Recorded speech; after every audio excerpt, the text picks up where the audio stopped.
Jesus, we praise you, Lord. And we thank you for that wonderful name above every name given us, whereby we must be saved, and that every knee should bow in that name. And we are so thankful, Jesus. You, tawag dito, minarka mo sa aming mga puso ang pangalan na yan. You're so wonderful, Lord Jesus. Thank you for that name that we can call it anytime, no, any place, kahit saan. And everything will happen because of that name. Thank you, Jesus. May be seated. Thank you, Lord, for giving us visitors this morning. No, ang unang nakareceive, Holy Ghost, tawagin natin si Regina Beltran, care of Sister Lisbeth. Ito yung pinag-pray natin last Wednesday, nakilala andyan sa Paraiso. Thank you, Jesus. We praise you, Lord. We praise you, Jesus, for answering our prayers. Si Ken Madrona, Lianeta Sisters' nephew. So, nakareceive din siya ng Holy Ghost. Thank you, Jesus. Thank you, Lord. At si, may Holy Ghost na. Si Jerome Ido, nag-chat sa FB, Sister Linda's nephew. No, ayun, andito siya. Welcome in this place. Thank you, Jesus. Sister Linda Obiasada. No, sa Facebook siya nagpaalam kung pwede siyang pumunta. So, ang Facebook naman natin, mayroong administrator yan. So, anytime na-check. Thank you, Brother Roman, Sister Giselle. At si Sister Giselle pala, quick recovery, mabilis na pagaling. No, yung mga trangkaso, sipon, ubo, sakit sa katawan, sakit sa likod, kaso-kasuan. No, kasama na yung pagtanda natin dyan. No, package na yan. No, hindi pwedeng paurong tayo. Habang tumatanda, hindi pwedeng paurong ang ating sitwasyon. Sabay-sabay din yan. Kasama na yung mga package na sakit. No? So, andyan yan. Tapos si Sister Azzy, receive the Holy Ghost. Daughter Sister Jonah. Thank you, Lord Jesus. Thank you, Lord. Sa magulang, tandaan niyo ang araw na ito. No, kasi sigurado tatanungin kayo ni Sister Azzy, Ma, kailan ako naka-receive pa? Tatandaan niyo ito. No? At may record naman tayo dyan. So thank you, Jesus, for being with us this morning. Let's open our Bible in the book of Mark. Mark chapter 4, verse 35. Mark chapter 4, verse 35. Ayan, uso mga ubo-ubo, sipon, no, sakit sa lalamunan. No, pati yung inaantok, uso rin yan sa loob ngayon. No?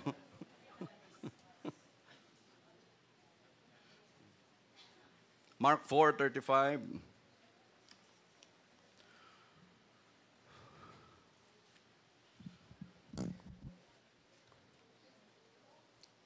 And the same day, when the even was come, nung dumating na yung gabi, he said unto them, let us pass over unto the other side.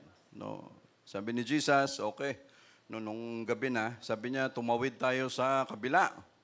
And the only way is to cross, the sea. No, yun lang ang paraan para sila ay makatawid. Pwede namang mauna ni Jesus Christ doon. No, pero sabi niya, sabay-sabay na tayo. No. Shall we pray for a while? Lord, again, we are so thankful for the whole week that you've given us, sa lakas, sa healing. Kami may mga nararamdaman, but Lord, thank you for the healing, for the strength that you've given us. Today, makarating kami sa church to worship and to praise your name. Thank you so much, Lord, for all the word of God na naririnig namin, sa mga kapatiran na patuloy nagpapagaling, Lord, and for all of us, Lord Jesus, let your word be our strength this morning. We praise you, Lord Jesus. Lord, we always love you, and with all humility, anoint your word in Jesus' name. Amen. Thank you, Jesus. Happy Mother's Day. The world is celebrating Happy Mother's Day, but what about those sad mothers? No? Yung mga lonely mothers na mayroon sa ngayon. Yung mga masasaya, happy sila. Pero yung mga magulang na nasa pighati, no? Yung mga anak na may sakit, mga mahal sa buhay na may karamdaman, No, hindi mo masabi na sila ay happy din. No, but sa atin ng mga anak, hanggat andyan ang mga magulang natin, nanay, tatay, hindi lang sa araw na yan, no, hindi lang sa araw na ito bigyan ng bulaklak, hindi lang sa araw na ito abutan ng tsokolate. No, pag may diabetes na, huwag niyo nang abutan ng tsokolate. No? Alam naman natin, basta ang mga magulang, sabi nga nila, especially sa mga nanay natin, walang ibang hiling yan. Hindi yan manghihingi ng isang sakong bigas. No, ang gustong hilingin yan, bahala na sila dyan. But no, sa atin ng mga anak, hanggat ang magulang natin ay yan dyan, no, every day we must respect them. No, every day we must love them.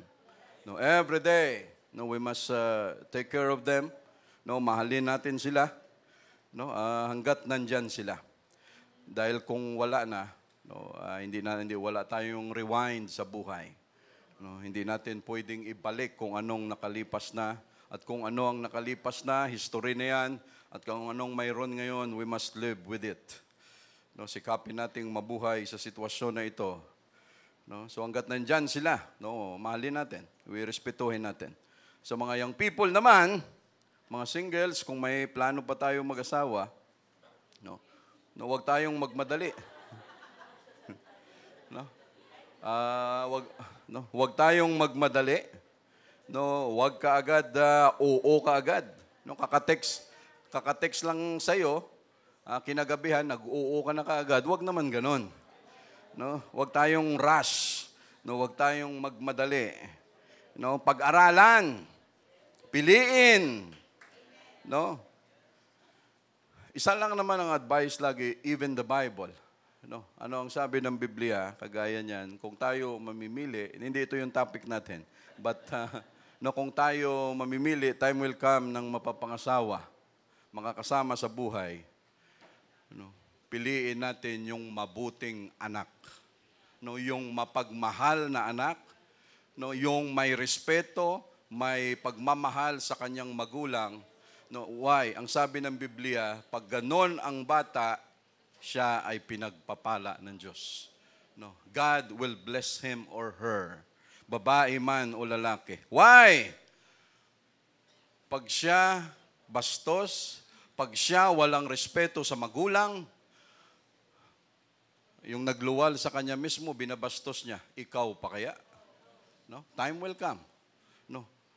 At wag nating sasabihin na pag yan ay naging asawa ko na, nagsama na kami, I will change her or his character. No, na siya ay tumino, magbago, kahit magkaroon pa ng anak yan. No? Sabihin, magbabago na talaga ako. No? Sabihin mo yan sa sabungero. No? Magbabago na siya. Oo, unang punta niyan sa sabungan. No, may house and lot yan. No, may kotse yan. No, sabihin mo magbago, nagbago na nga kasi paglabas niya ni tricycle, ni susi, ni bike, wala na. No. But again, no, yun lang ang pinaka-advice. No, dahil yun ang basihan ng Diyos pag ang anak na mabuti sa kanyang magulang ay ipagpapala ng Diyos. No, so pag nagkaganon, huwag ka agad kapag tumibok ang puso. Wala ka nang magagawa kung di sundin ito. Mali. No? No? Kahit, basta pumitik, sundin ka agad. No? Kagaya niyan.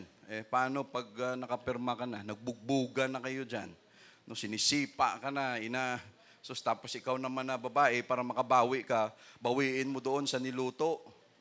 No? Unti-unti mo siyang lasunin, no? Para makabawi ka. Pagtulog, saka mo sipain. No? Para... bakit ang sakit ng pangako? Okay naman ako kanina. Bakit pagising ko parang ang sakit? Yan pala, ganon kasaklap ang buhay. And the title of our preaching this morning, tinanong ko si Brother Roman last Sunday, Brother Roman, na-preach na ba ito dati? Sabi niya, parang na-preach na, Brother Sam. Pero sabi ko, sige, kung na-preach na yan dati, i-preach natin ulit, siguro, but with different message.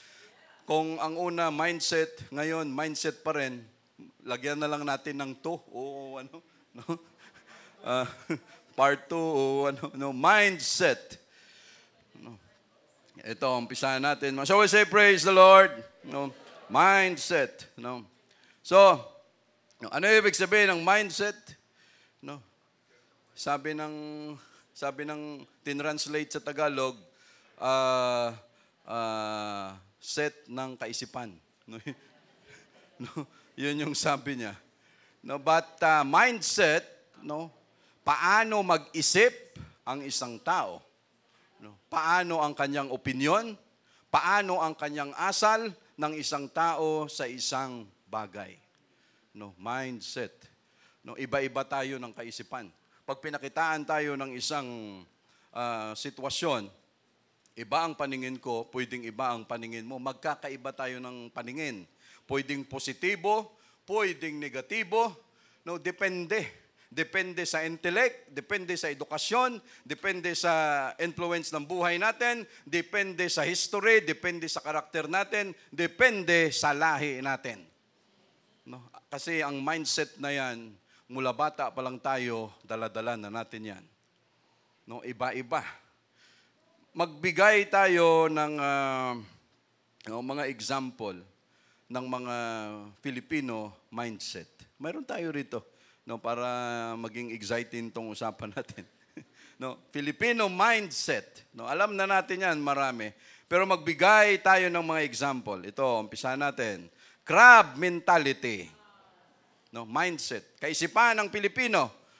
Sa mga estudyante, ano ibig sabihin ng crab mentality? Alimasag mentality. O sino may idea dyan? Crab mentality. Ibig sabihin, inggitero, inggitera. Crab mentality, ito yung kaisipan na pag ang kapitbahay natin umasenso, naiinggit ka. Pag siya bumili ng sound system, bibili ka rin. Pag bumili ng kabaong, bili ka rin. Pag na-promote, sisiraan. Yan ang crab mentality. Ayaw ng mga Pilipino, masenso siya. So ano ang gagawin ngayon? Hahatakin, kita natin yung mga crabs, patong-patong yan sila. Paakyat, nakaakyat ka na, mamaya may aakyat na naman sa'yo. So instead nakalipad ka na, hindi ka makaahon kasi ang daming pabigat sa likod natin. Yan ang isa, crab mentality. Colonial mentality. Colonial mentality, pag ikaw ay may lahing mistiso, Brother Roland, mistiso, Kastila, may lahi kang Inchik, may lahi kang European, may lahi kang British, may lahi kang Australian, superior ka. Iba ang mo, siyempre, tingnan mo yung balat ko, ikaw, balat mo, balat Ilocano. Anong balat mo? Superior. Ang gusto lagi, imported. Kolonyal. Ayaw ko ng mga ganyan. Gusto ko yung mga branded talaga kung saan. So, mga ganong kaisipan. Ito pa ang kaisipan na mayroon sa pamilya. Comparing your children to one another. Anak, bakit hindi mo gayahin si ate mo? Hindi mo gayahin si kuya mo. Hindi mo gayahin yung kapatid mo, ikaw lagi kang pasaway, lagi ka, wala kang kwenta. Hindi mo gayahin si kuya, si ate, ganito. If you want to destroy your children, do it. Gawin mo ang bagay na yan. Alam mo, dapat gayahin mo si ate mo, tingnan mo siya ganito. If you do that always, you are destroying your children. Why? Every child is special. Iba-iba ang mga bata. Hindi mo pwedeng pare-parehuhin. Ang temperament ng bata na yan, phlegmatic, melancholy, sanguine, choleric. Yung isa naman, iba rin. Anak, kailangan sundin mo si ate kasi siya matahimik. Ikaw masyadong maingay. Pasaway ka, hindi mo pwedeng gawin yan. Hindi mo rin pwedeng sabihin, anak, gayahin mo si Bunso kasi siya maingay. Ikaw, masyado kang relax lang. Ano mangyayari? mamaya ang kaisipan ng mga bata, mas mahal mo lang si ate, mas mahal mo lang si kuya, mas mahal mo lang si ganito, ako laging wala, ako laging may kasalanan, ako laging ganito, tapos ka. No? Sinampulan namin yan, nakaraan. No? Sabi namin sa panganay, anak, no, bakit hindi mo gayahin yung yung kapatid mo? No? Very expressive. Mama, Papa, I love you so much. No? Tapos, 4-5 beses pa uulitin. Anak, bakit hindi mo siya gayahin? Very expressive. Mama, pag ako nagsabi ng I love you, yun na yun. No? Hindi, ayoko nang paulit-ulit. No? No? No. Why? Ano? Kaya napakahirap maging magulang, ano? No? Pag 10 yan sila, hindi pwedeng isa lang ang plano mo. Magmula sa panganay, ang gusto mo, isa lang ang temperament, isa lang ang plano, isa lang, lahat ng hindi po pwede. Bawat anak, iba-iba rin ang disiplina. No? Iba-iba ang style, iba-iba, kaya napakahirap. No? Yan tayo ng mga Pilipino, comparing our children to one another. If we do that always, no, anong ginawa ni Jacob? No. Joseph, the apple of his eye. No? So dahil yon ang ginagawa niya palagi, anong isip ng 11? Ikaw lang ang love ni tatay, ikaw lang ang importante, ikaw lang ang binigyan ng coat of many colors. Sige, no? Patayin ka namin. No? Sinong may kasalanan? Yung magulang. Sino ang nag-udyok niyan? Sino ang nagbaon niyan? Magulang. No? Hindi tayo. No? Sino nag-introduce ng soft drink sa mga bata? Tayo. No? Sino nag-introduce ng mga matatamis? Tayo. Sino nag-introduce ng hindi dapat? Ng french fries, ng spaghetti, lahat? Tayo. No? Langhap, sarap. No? No? No? No? Pinalaki, pinasarap. McDonald's, yung chicken nila, lumaki. No? Ganon. No?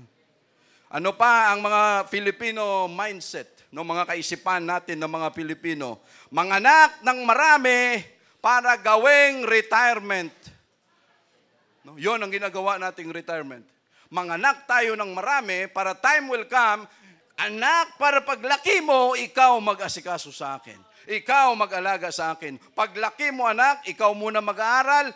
Pagka-ate ka, kuya ka, pag nakatapos ka na, lahat ng kapatid mo na 16, 17, ikaw lahat ang magpapaaral niyan kasi tapos na kami sa'yo. Nay, ibalik mo na lang ako sa loob. No, kung saan ako nanggaling. No, ibalik mo na lang ako sa tiyan mo. Kung yan lang naman pala ang plano mo sa buhay ko. No, ganon tayo ng mga Pilipino. No. But in the Bible, lahat ng mga men of God, lahat ng mga tao ng Diyos, no, lahat sila namatay, nalimpak-limpak ang kanilang iniwan sa kanilang mga anak. No, Abraham, Isaac, Jacob, the 12 tribes, lahat sila, big time. No, wala kang makita dyan na anak, pag ako tumanda, bahala ka na sa akin, bahala. Tayo naman ngayon, dahil yan ang, no, yung dati nating reliyon, binaon sa atin ng gusto yan. Ngayon, pag di mo yan nagawa bilang anak, konsensya mo na. No, para ka nang mamamatay, pupunta ka na sa impyerno pag hindi mo ginawa yan. Filipino mentality. Yan ang mindset natin ng mga Pilipino. Pag may isa na naging successful sa pamilya, lapitan ng lahat. You are the Messiah. No. You are the hero of the family. No, ganon. Pag nakapunta ng abroad, patay ka. No. Andyan ang kapatid, andyan ang nanay, andyan ang tatay, andyan ang lula, andyan ang lolo, andyan ang mga kamag-anak, pati yung mga patay na bubuhay, naaamoy nila na andong ka sa abroad. No. Ang una, magtitext, hi. No. Oh, hello. Pag sumagot ka, pain yun eh. No, pag sumagot ka, no, maya-maya, kamusta ka na? Okay naman. Alam mo? No. Tapos maya-maya, pag natapos na yung usapan nyo, may utang ka na sa kanya. Ano ibig sabihin? Magpadala ka na. No, kasi nang hiram. No, ganun. No, lapit. O, kung sino-sino. No, ganito, ganyan. Yun yung sabi ng mga OFW, akala nila yung mga tao na andun sa ibang bansa, akala nila, no, parang sa Negros, nagpapala, nagpipiko lang ng mga pera. No, parang akala nila ganun kadali lang. No, yung mga OFW naman kasi pag napunta rin sa andun na sa ibang bansa, puporma rin ng kung saan-saan. Akala mo kung saan na nakarating, kung saan naka-arrive. No, pupormang ganito, hindi natin minamasama yun. Kaya pag nakita ng mga kamag-anak, no, kaya pag may gumanon, huwag mong sagutin. Pag may nag-hi, may nag-hello, huwag mong sasagutin. Kasi hahaba na yan. Pag humaba na yan, pag bitaw mo, sabi ko sa'yo, may utang ka na eh. No, kasi required ka na ngayon na magpadala kasi nang hiram na. O sa mga nakaranas niyan. No, ganon ang buhay, mga kapatid. Bigay dito, bigay doon. Dahil naawa, but time will come. Pag ikaw na may kailangan, ano ka ngayon? No? Wala ka ngayon. No, yan ang mindset natin ng mga Pilipino. Natatawag na yan. No? Pahingi, ganito, padala, lahat. No? Wala tayong tinitira dito. Wala tayong tawag dito, pinaparinggan or anything. But this is a Filipino mindset. No? Ikaw na anak, pressure ka na. No? Ngayon, pag di ka nakatulong, wala kang utang na loob. Pag di ka nagpautang, mayabang ka na. Saan ka lulugar? No. Samantalang gumagawa ka ng paraan. No. At yun ang problema. Because pag ang magulang hindi niya nakita, mula bata, saluhin niya lahat. No. Wala ng buhok, wala ng ngipin, sinasalo mo pa rin ang anak mo. Time will come, hanggat mamatay ka na lang, yung anak na yan hindi makapag-decide, hindi marunong mag-decide, hindi marunong magdesisyon, anong mangyari? Pag nag-asawa pa yan, nagkaroon ng apo. No, disgrasya na. No, why? Yun ang problema natin minsan ng magulang. Kunin natin lahat ay akala natin, pagmamahal natin yan sa anak. Ang hindi natin alam na tayo na mismo ang humaharang sa kanilang growth. No, tayo na mismo ang umaharang na hindi sila makalarga, hindi sila makamove on dahil andun pa rin tayo. Nak, ako na yan, nak. Nak, ako na yan, nak. Oh, nak, ako na yan, ganito na yan, nak. No, gagapang na yung magulang, no, pero ikaw pa rin. No. We say praise the Lord. Hindi ako galit, mga kapatid, ha. Ini-emphasize lang natin ito. No. That is why, if God is blessing us, is blessing you, huwag mong i-post sa Facebook. No, pag ikaw maraming biyaya, huwag mong i-post. No, tapos ibida-bida mo ito, may pasusi-susi pa na may pagganong-ganon, may lahat na lang ng kaartihan dahil mayroon ka niyan. No, no.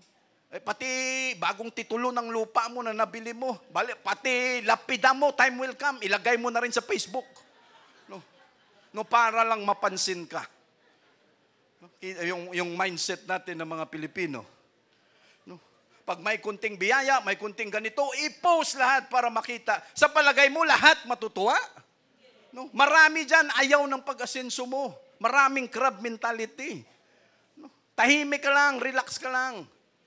No, wag tayong, dahil hindi lahat matutuwa na umasenso ka. No, papasok yan, yung alimasag mentality, crab mentality. No, hahatakin ka niyan, pababa, lahat ng paninira, pwede na. Pag nilagay mo na post, ay may pera na siya, kumita na siya. No, pag nagparamdam na yan sa'yo at sumagot ka, pag hindi ka nagpahiram, buong angkan mo, ipapalabas niya na yan, na wala kang kwentang tao, hindi ka marunong magpahiram, hindi ka marunong magmahal ng kapwa mo, nung dati, nung ikaw ay pinaaral, tinulungan kita, lahat na lang ng kwento. No, pwede nang gawin. Nakatali tayo sa utang na loob. No? Yun yung sabi ko kanina. Kalbo ka na, wala ka ng buhok. No, wala ka ng ngipin. No? Pero ang magdi-decide pa rin, yung tsuhin mo. No, why? Kasi pinag-aral ka nila. No? Every time, gaganyanin ka. No, ako ang magdi-decide kasi ako ganito lahat. Pag gano'n ang mangyari. No? Filipino mindset, Filipino mentality. No, ano pa? No, marami pa, pero hindi natin lahatin yan. No, kahit sa ibang bansa, sino ang naglalaglagan? Mga Filipino. No, sila ang nagsisiraan. No, kahit sa barko, mga seaman. No, ganon, sila. No, itulak ka nila sa barko pababa.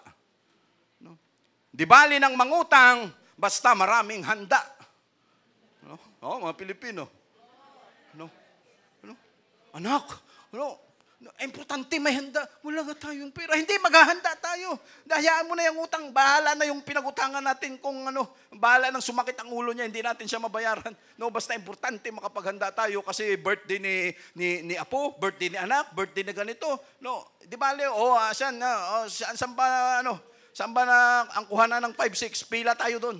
No, lahat na lang ng 5-6 puntahan mo para lang makapaghanda. No, ganyan tayo. No, mindset. No. Marami pa yan, pero hindi tayo magdudwell lahat dyan, mga kapatid. Mga example lang natin yan. No. No. At ang isang mindset na napakahirap sa atin, pag ang isip natin, lagi tayong tama. No. Pag ang isip mo, lagi kang tama, yan ang delikado na mindset. No, why? Pag ang isip mo, lagi kang tama, dahil marami kang alam, marami kang naabot sa buhay, no, lahat ng gagawin mo, 100% tama.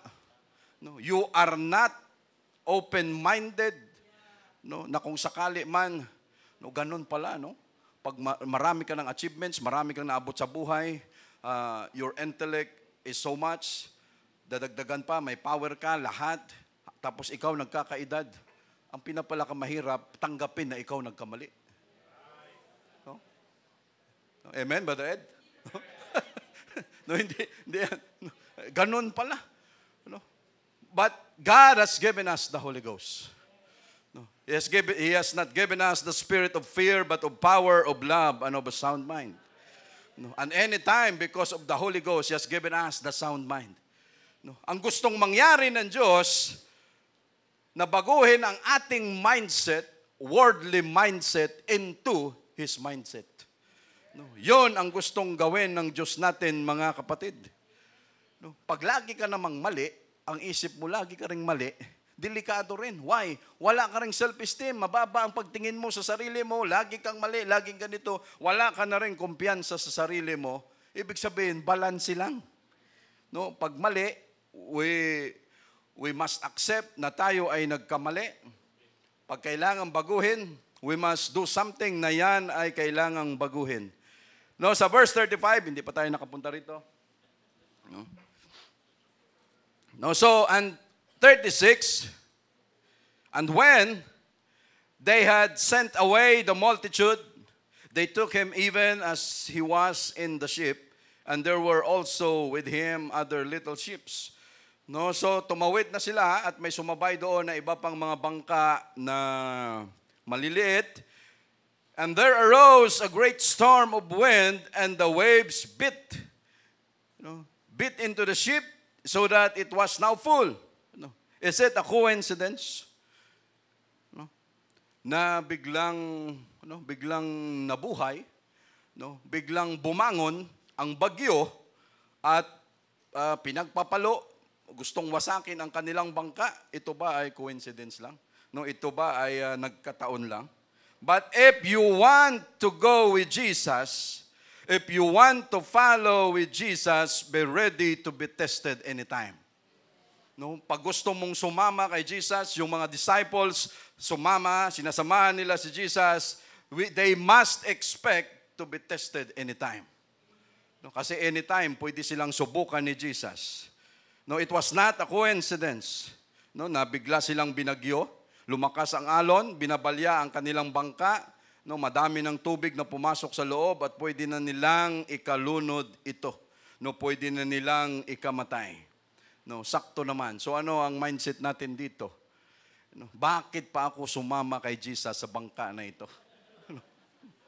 No, sana hindi na ako sumama rito. Ganito lang palang danasin ko. Sana hindi na ako pumunta sa church, Brother Roland. No. Ngayon, ramdam na ramdam ko ang problema na hinaharap ko. Dati naman, sanay na ako. No. Dati naman, okay lang. No. Pero nung pumunta na ako sa church na yan, lahat na lang, ramdam ko ang troubled sea. No. Ramdam ko ang mga bagay na ito. No. Sana hindi na ako pumunta at sumama kay Jesus. Pero hindi iyon ang thinking, mga kapatid. Hindi iyon ang kwento. It was now full, and he was in the hinder part of the ship, asleep on a pillow. No, ang sabi diyan sa Tagalog, no, siya ay andun banda sa likuran at natutulog sa kutsyon. No, sa pillow. No, sa kutsyon, naka ano pa. No, kung mayroong Uratex doon, mayroong 100% natural latex na klase ng higaan worth 100,000, no? Na higaan, ang sarap siguro higaan noon. Pero sino lang ang makakagawa niyan? In the midst of troubled sea, in the midst of na napakagulo ng dagat, si Jesus lang ang makakagawa niya na pwedeng matulog. But to a normal person, hindi mo pwedeng gawin yan. But how many times, mga kapatid, ilang beses na tayo dinapuan ng bagyo. Ilang beses na tayo dinapuan ng matitinding sitwasyon, matitinding problema, na akala natin ikamamatay na natin sa sobrang problema, pero ang tanong, namatay ba tayo? Hindi. Sa dami ng problema na pinagdaanan natin sa buhay, namatay ba tayo? Hindi. Pero akala lang natin na yun na, akala lang natin lulubog na tayo sa sitwasyon, pero namatay ba tayo? No. Why? Because Jesus is with us. No, sa sitwasyon na yon, mga kapatid, because God, thank you Jesus, He can calm our storms anytime. No, kaya niyang gawa ng paraan yan anytime, mga kapatid. Kung tayo isa sa disciples na nandoon, ano ang ating kaisipan? Every disciple had a different mindset. Bawat brethren, iba-iba ang mindset na mayroon tayo. No, bawat kapatiran, iba-iba ang ating klaseng kaisipan. No, iba-iba ang ating pananaw sa sitwasyon, pananaw sa trials, pananaw sa problems, but we are all in the same ship. No. Kahit ang ating perception, kahit ang ating pananaw, ang ating vision, kahit ang ating anong tawag dito? Mindset, iba-iba. But remember, we are all in one ship. No? Nasa iisang bangka lang tayo, mga kapatid, and the Master is with us, Jesus Christ. The question is, kung ikaw nakasama na nandoon sa bangka, what would you do? No? Anong gagawin mo? No? Volunteer. No? Pag ikaw nakasama doon, Lord, gusto ko nang tumalon. No? Gusto ko nang lumabas sa church. No? Kasi sa palagay ko, lulubog na ang church na ito. Lord, gusto ko nang umalis kasi sa palagay ko, lulubog na yung bangka, sa dami na ng tubig, sa dami na ng problema, andito na lahat, Lord, lulubog na ito, aalis na ako. What would you do? Lalangoy ka pabalik? In the midst of turmoil? In the midst of troubled sea? Anong gagawin mo? Lalangoy ka mag-isa? Lord, kanya-kanyang kaligtasan na ito. Marunong naman akong lumangoy. Ay galingan mo. Kasi nga, sa tubig na hindi gumagalaw, may namamatay, ikaw pa kaya? Sa sitwasyon na magulo ang alon, pag gumawa ka nun, tapos ka rin. Maraming namamatay sa tubig lang na hindi nga gumagalaw. How much more in these situations, mga kapatid? What would you do? Ano ang dapat nating gawin? Either you will jump out of the boat or you will stay in the boat. Or tayo ay manatili sa boat. No. We must keep believing. Pag wala kang tiwala sa kapitan at sa kasamahan mo sa loob ng bangka, tatalon ka. No. Why? Ang isip mo, hindi, kaya ko itong lumangoy. No. Meron nga ako nabasa. Sabi niya, Lord, bakit na lang ako lagi doon sa sitwasyon? Parang si David, Lord, the waves of death compassed me. Sabi niya, waves upon waves, ang aking problema sa buhay, akala ko hindi na ako makakaahon, akala ko mamamatay na ako sa dami ng problema sa buhay. Lord, bakit lagi mo ako nilalagay sa malalakas na alon, nahihirapan na akong lumangoy? Ang sagot daw sa kanya, nabasa ko, sabi niya, nilagay kita sa malalakas na alon na yan because I know that you can swim. And they are not. Yung mga kaaway mo, hindi nila kayang lumangoy. Pero ikaw, kaya mong makasurvive sa tindi ng mga unos na yan. Pero sila, hindi kanila kayang lapitan because hindi sila marunong lumangoy. Ano ang gagawin natin, mga kapatid, pag may sitwasyon? Kahit malaki ang problema na hinaharap ng bangka na yan, hinaharap ng church. ano ang gagawin mo? Tatalon ka mag-isa? No? Yon ba ang mindset na mayroon tayo? Wala akong tiwala sa kapitan, wala akong tiwala sa Diyos dyan, wala akong tiwala kay Jesus, kaya tatalo na ako, bahala na ako sa buhay ko. No? Pag ganon ang ginawa mo, no? Either you keep believing in the captain of the ship, kung wala kang tiwala, tatalon ka talaga, at sa pagtalon mo na yan, wala nang magawa na paraan ang kasama mo dyan sa loob. Wala nang magawa na paraan ang kapitan sa loob na yan. But if you are inside and you remain in the boat, no, hindi siya nag-utos, no, na Noah, gumawa kayo ng arka. Pagkatapos nung gumawa ng arka, maghanda kayo ng life vest nyo. No? May styrofoam dyan, may foam dyan. No? Gawin nyo, magsuot kayo niyan, dahil ang ginawa nyo na arka, pag yan bumangga sa Mount Everest, mawawasak yan, at pag yan nawasak, at least may life vest kayo. No? Yun ba ang gagawin ng Diyos natin? No! No. Pag sinabi niyang, you stay on the boat, you believe in me, why, mga kapatid? No, we have no control over the wind. We have no control over the sea. We have no control sa kung gaano kalakas ang alon, ang gaano kalakas ang hangin, kung gaano kalakas ang storm, ang bagyo. Wala tayong control sa sitwasyon, wala tayong control sa mga sitwasyon, problema ng buhay natin na pwedeng dumating. Pag yan dumating, hindi natin kontrolado. No, hindi natin hawak. No. Pero ano ang pwede nating gawin, mga kapatid? Sa mga sitwasyon na yan, sinisigurado ng Diyos natin na siya ang may control ng lahat ng yan.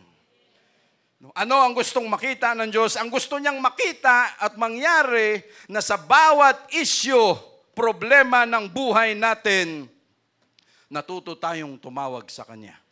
No? Natuto tayong tumawag, natuto tayong lumapit, natuto tayong magtiwala sa Kanya pagkatapos na malampasan natin ang mga problema. No? It is not about the problem that we've been through.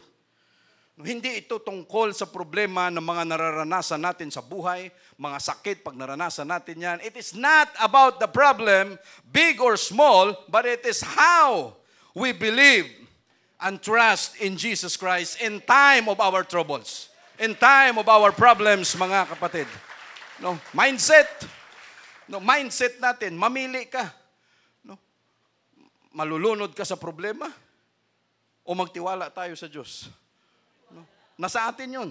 Kung gusto mong malunod sa bagyo, malunod sa problema, pero kung gusto mong magtiwala sa Diyos, nasa atin din yun, mga kapatid.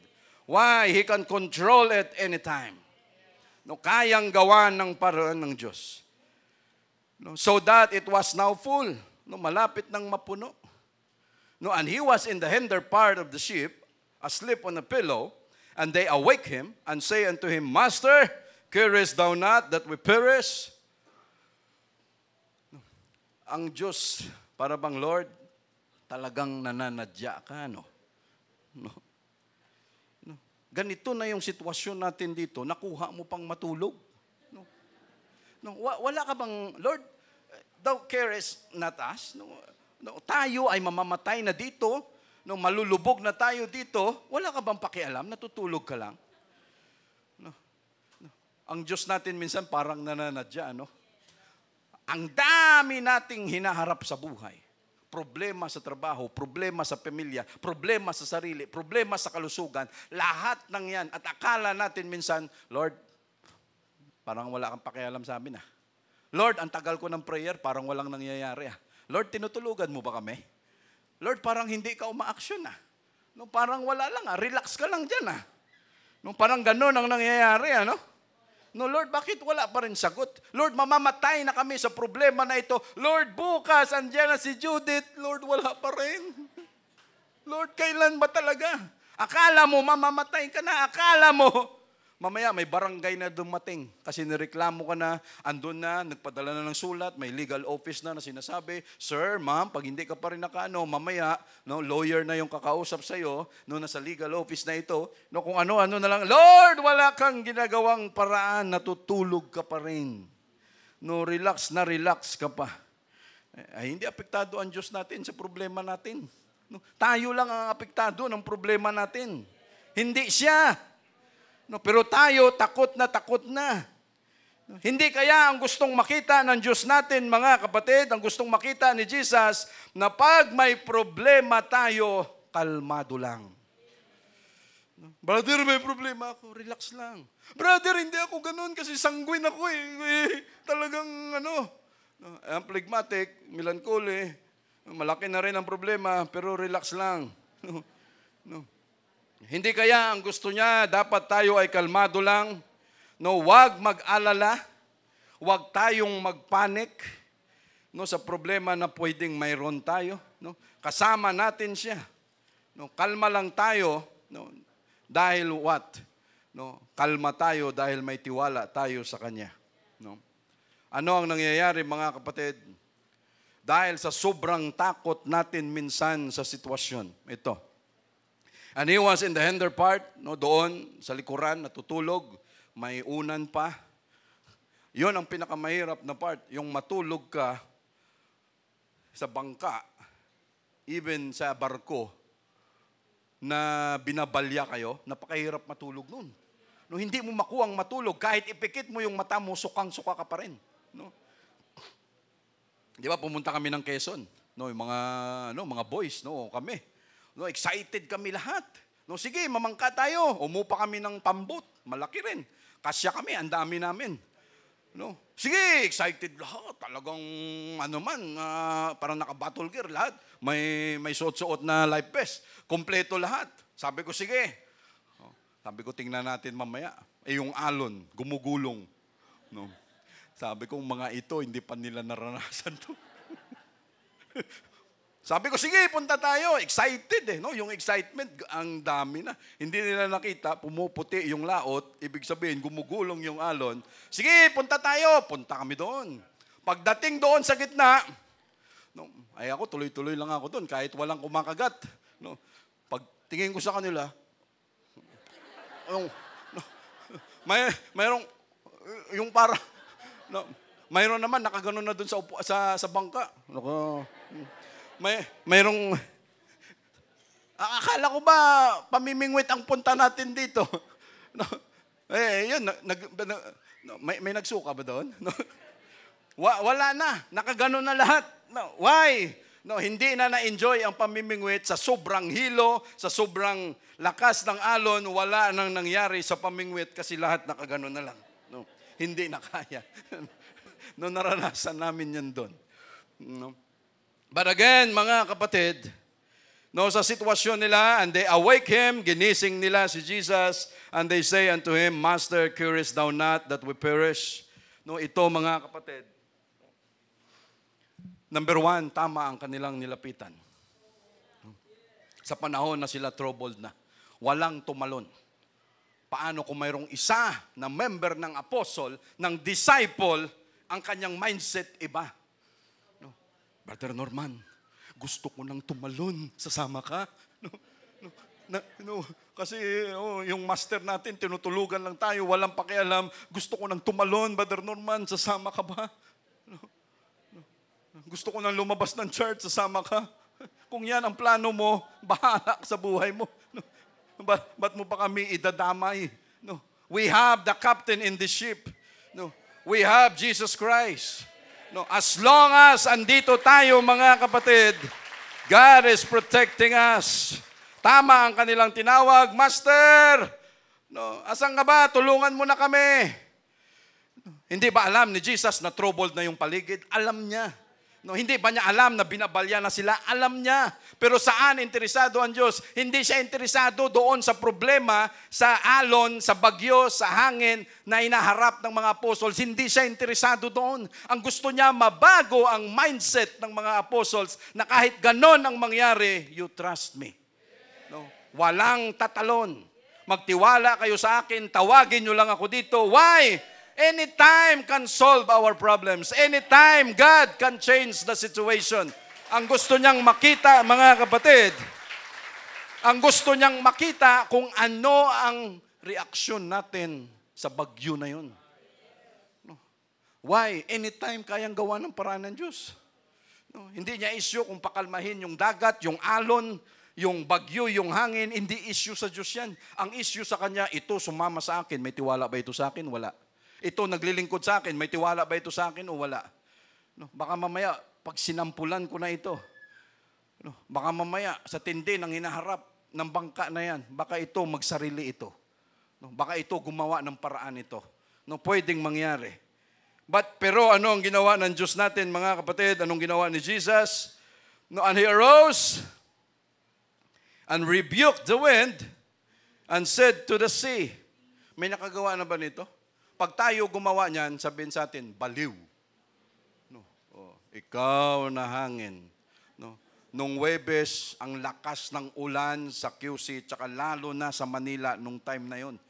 Ang buong paligid ng Manila City Hall, yung SM lubog kaagad. No, ano ang gagawin mo dyan? Pag tayo lumabas at biglang nagsabi, wind, stand still. No, no, no, earthquake, stop. Ay, hihinto naman talaga yan. Wala naman tumatagal na lindol. Hihinto talaga yan. No, pero pag tayo gumawa niyan, no, may diferensya ang isip natin. But this time, hindi pa nila nakita ito. Hindi pa nila naranasan ito.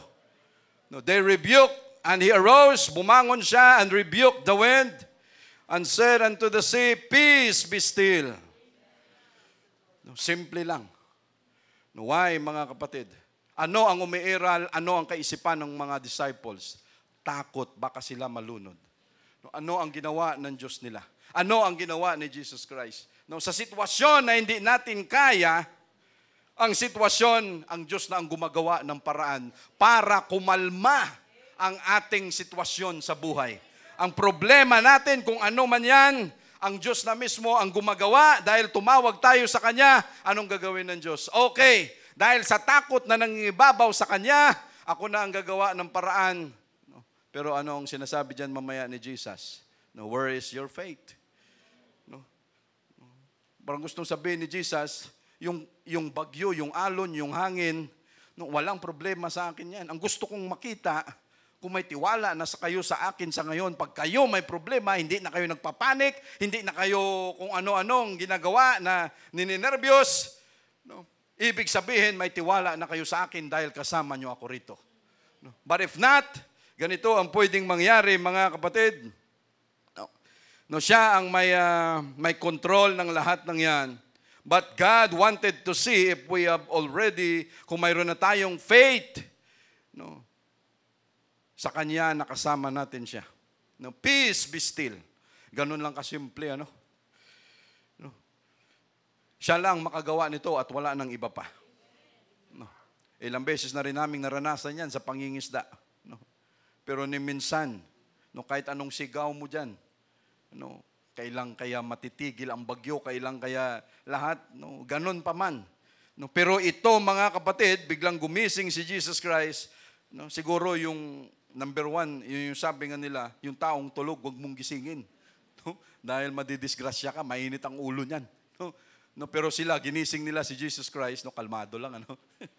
Sabi ni Jesus Christ, nagtulog-tulugan lang ako rito, tinitingnan ko kung anong mga reaksyon nila in the midst of troubles, kung in the midst of problems, tinitingnan ko lang sila, hindi pa rin sila nakapasa.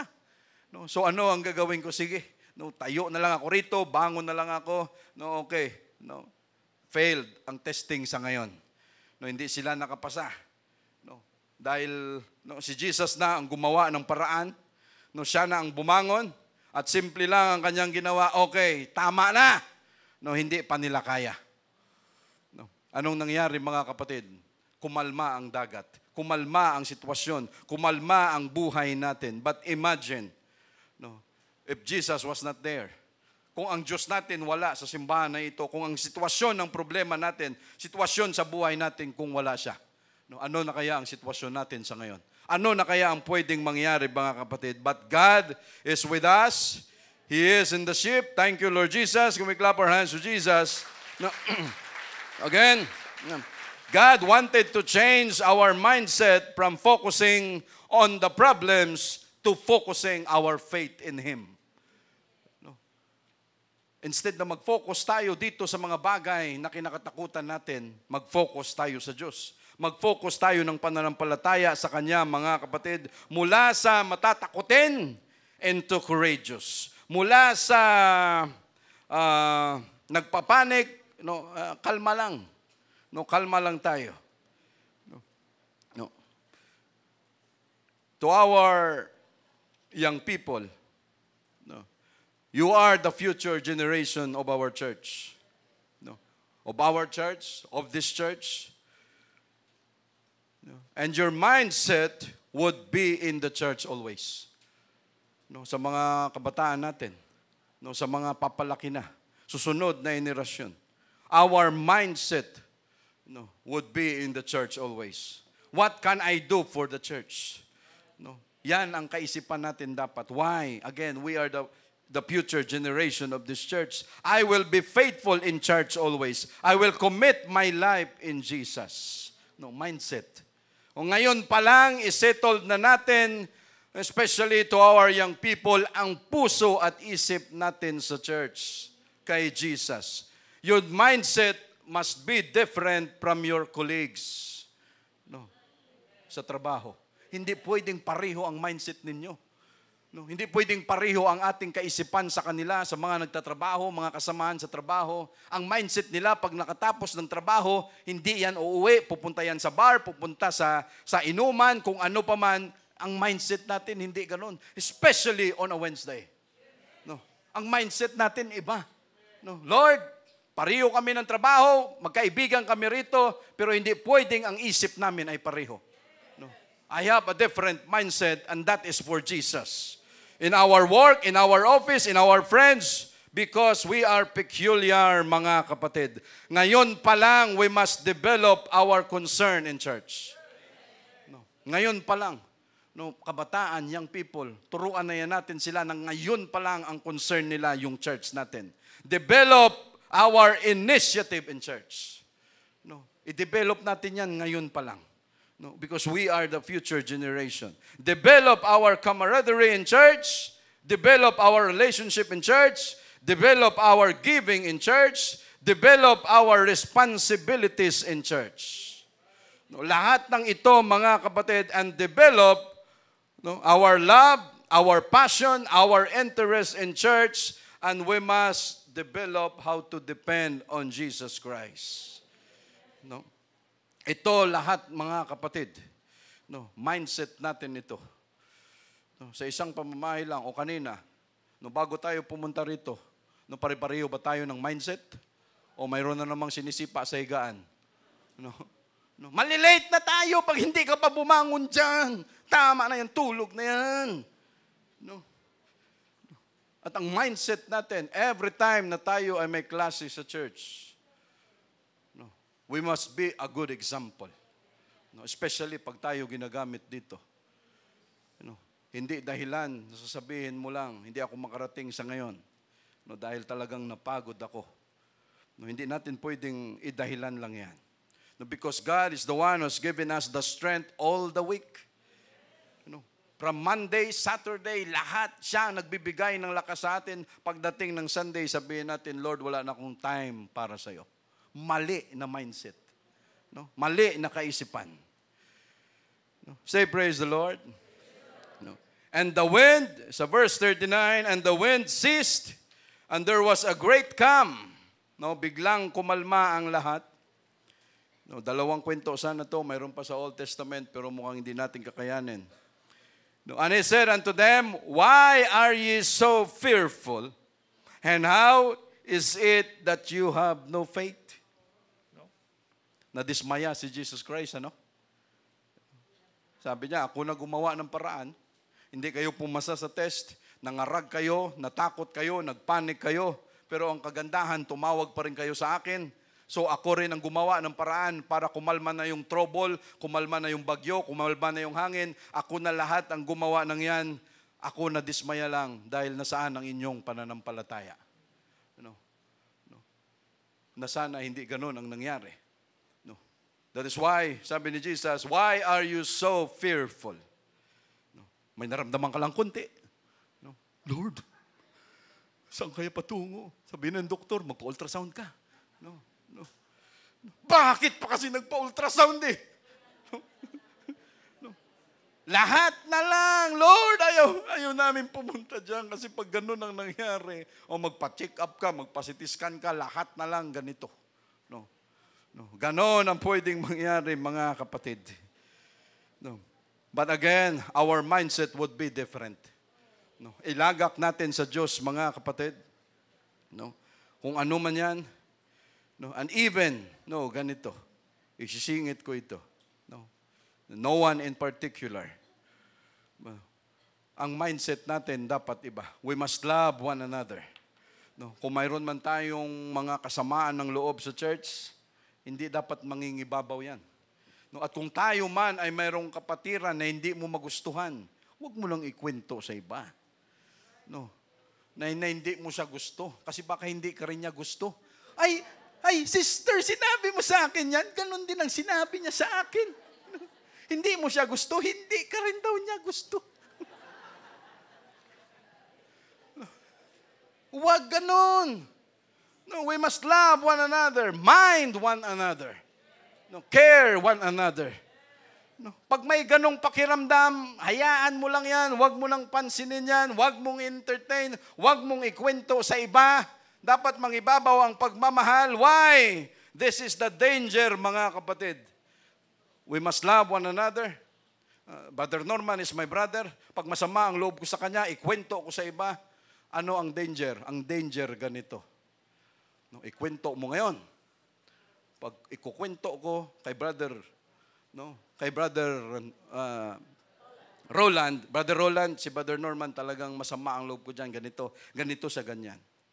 Ano ang danger? Ang danger ganito.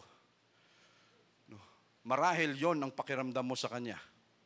But remember, kung yung tao na yan, kinalulugdan ng Diyos, kinasisiyahan ng Diyos, naaaliw ang Diyos sa kanyang ginagawa dahil sa ganong ginagawa niya sa church, be careful. Wala tayong pinapatamaan o sino paman. Kasi ang pwedeng gawin ng Diyos, ikaw na nagkwento, ikaw na may sama ng loob, ikaw ang ididil ng Diyos at hindi siya.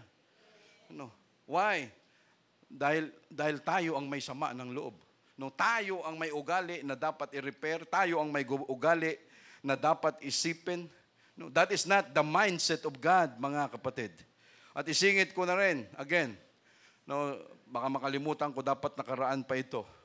Yung dati nating kasama, si Freddy Malinaw, at saka si Linlin Sulit o Peralta, again, andyan lang din sila. Pagalagala, just like a roaring lion, seeking whom he may devour. Andyan lang sa paligid. Kung makita natin sila at sila ay lumapit sa atin, do not entertain. Huwag nating entertain, sila ay disfellowship at yung mga tao na yan, walang mabuting ibubuhos sa atin. Ibigyan natin example. We are so faithful in our tithes and offering. Because it is God who has given us the strength, He has given us the wisdom, para gawin ang mga bagay na yan, para kung anuman ang blessing ay mapunta sa atin. We are so faithful about those things. But these people, reprobated mind na iba ang isip. Anong gusto nilang mangyari? Lahat ng binigay mo sa Diyos, gusto nila bawiin. Bawiin mo yung tithes, bawiin mo yung offering. Ang bait ng Diyos, Ang bait ng Diyos na hindi pa pinapatulan yung ganong klaseng mindset, yung ganong klaseng thinking. That is why pag nakita natin sila dyan, don't mind them. Huwag natin silang kausapin, huwag natin silang, it is for our protection. Hindi yan para, ang church na ito walang tinatago. We can deal them anytime, we can face them anytime, wala tayong tinatago dito kahit ano. Pero ito for protection of everyone dahil wala yan silang maibigay na matino o mayroon tayong makuhang matino sa mga bagay na yan. So we say, praise the Lord, malapit na tayo mga kapatid. And they,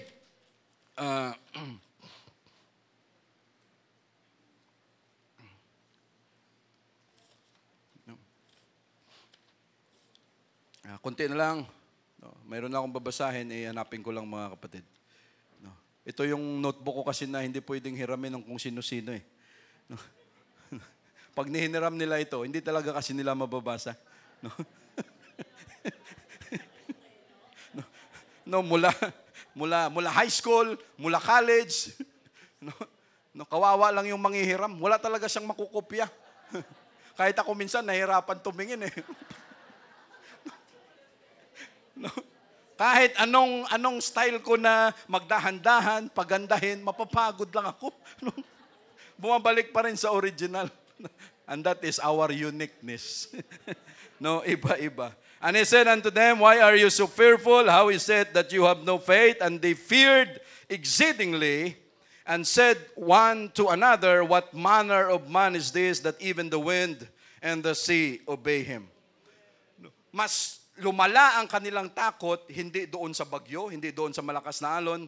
Mas tumindi ang kanilang takot doon sa kay Jesus na nagpakalma ng bagyo. No? Sabi nila, hindi tao ito. Tama kayo, hindi tao si Jesus Christ. No, He is our God and He can do all things, mga kapatid. No, what manner of man is this? No, that even the wind and the sea obey Him. Natural. Lahat ng yan mag-obey because He is the one who created it. No, siya lahat ang nagkakaman, siya lahat ang may gawa niyan. Our mindset dati, ano ang mindset natin dati? Unahin natin ang lahat. Unahin ang pamilya. Unahin ang kamag-anak.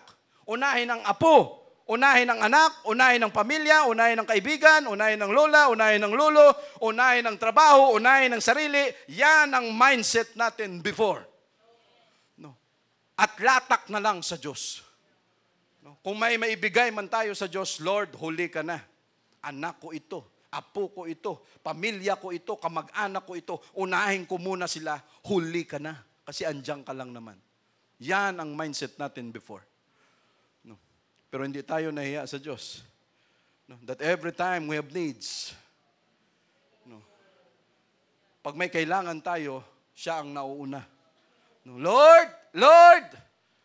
Pero sa time na siyang dapat unahin natin, pag may needs tayo, siya ang number one.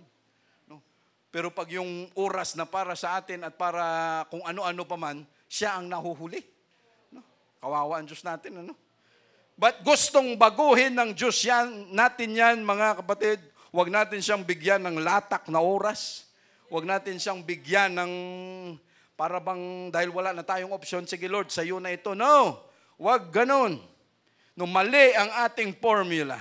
At hindi pa nagbago ang Diyos natin, mga kapatid. But after that, God has given us the Holy Ghost. He has not given us the spirit of fear, but of power, of love, and of a sound mind. Dahil sa sound mind na yan, we have self-control. Pero ano ang instruction ng Diyos? Yun ang dating formula natin. Yun ang dating mindset natin. Pero ngayon, anong formula na natin? Seek ye first the kingdom of God and His righteousness. And all these things shall be added unto you. Dati mali kasi ang formula natin, mali ang mindset natin. Sige, gawin ko lahat, mag-overtime ako sa trabaho, hindi na ako pupunta sa prayer meeting, hindi na ako pupunta sa church, pati linggo, gawin mong kabuhayan. Ano ang nangyari? Wala lahat. Naghirap ka lang. Sayang ang effort, sayang ang pagod, sayang ang pera. Gusto mong yumaman pero walang nangyari. Why? Mali ang formula, mali ang mindset.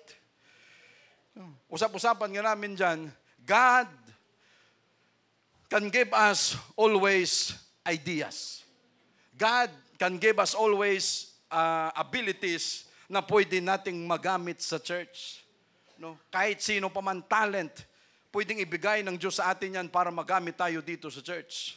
Yung mga ginagawa natin dyan, mga improvements lahat, ang Diyos ang nagbibigay ng ideas na yan. Ano lang ang parte natin? We must do our part, gawin kung anong dapat gawin, but give Him all the glory. Minsan may biro-biruan tayo dyan. Sino kaisip niyan? Sino nakaisip nun? Hindi kailangan yun. Gawin lang natin ang magawa natin sa Diyos. And we must give Him all the glory. Wala nang tanggalin na natin yan sa puso at isipan natin, sa mindset natin, sa puso natin, tanggalin na natin yan. Kung ano man ang ginagawa natin, Lord, thank you for giving us ideas. Lord, thank you for ganito. Wag na nating antayin na gumilig-gilid ako doon kay Brother Roland. Gigilid-gilid ako sa kanya. Tapos kikita mo yung bagong aircon natin? No? No. Ikaw nakaisip. Oh. Yun lang ang inaantay mo kung sino nakaisip niya. Ano ba yan? Wala yan dapat sa kaisipan natin. Why? Ang masama pa niyan, pag lumalabas na sa bibig natin, sino kaisip niyan? Ako nakaisip niyan, ako na ganito. But again, wala tayong, ito for all of us, mga kapatid, wala dapat yan sa isip natin. Why? Nasa isip mo na parang gusto mong kunin ang glory, binigkas mo pa na talagang ikaw ang may isip, may gawa niyan. Never do that. No. Kasi pag yan ang inahanap natin, time will come. No, hindi magugustuhan talaga ng Diyos natin yan. But every time God has given us the ideas, lakas sa trabaho, kaisipan, knowledge sa trabaho, wag nating angkinin. No, wag nating kunin, ibigay na Lord, thank you for giving us all these things, Lord Jesus. No, why? Because pride is very subtle. No, napakatalino ng pride. Na akala mo wala lang, pero hindi mo alam, gumapang na yan sa sistema natin. Gumapang na yan sa pagkatao natin. At pag yan gumapang, baka hindi natin mapansin. No. Tapos na ba tayo? Tapos na pala tayo. No. Mayroon, last verse na lang, Philippians 4:8. Ito mga kapatid, Philippians 4:8. Pasuyo, Brother Roman. No. Sakto lang tayo. Philippians 4:8. Finally, brethren, whatsoever things are true, whatsoever things are honest. No, sabi niya, sa katapus-tapusan, no, tinatagalog natin minsan para maintindihan ng lahat. No, sabi niya, whatsoever things are true, no, sa katapus-tapusan, mga kapatid, anumang bagay na katotohanan, yun, true. Anumang bagay na kagalang-galangan, whatsoever things are honest, no, whatsoever things are just, no, anumang mga bagay na matuwid, malinis, anumang bagay, no, whatsoever things are pure, bagay na kaibig-ibig, anumang bagay na mabuting ulat or good report, things are of good report, if there be any virtue, no, at kung may anumang kapurihan, no, virtue, ay isipin ninyo ang mga bagay na ito. No? Think on these things. Honest, true, just, pure, lovely. Sabi niya lahat, no, think on these things. Ito ang ilagay natin sa ating kaisipan. Verse 9, last verse. Those things which you have both learned and received and heard and seen in me, do, and the God of peace shall be with you. No, ang mga bagay na inyong natutunan at tinanggap at narinig at nakita sa akin, ang mga bagay na ito ay gawin ninyo at ang Diyos na kapayapaan ay isa sa inyo. Thank you, Lord Jesus. Again, mindset. Thank you, Lord.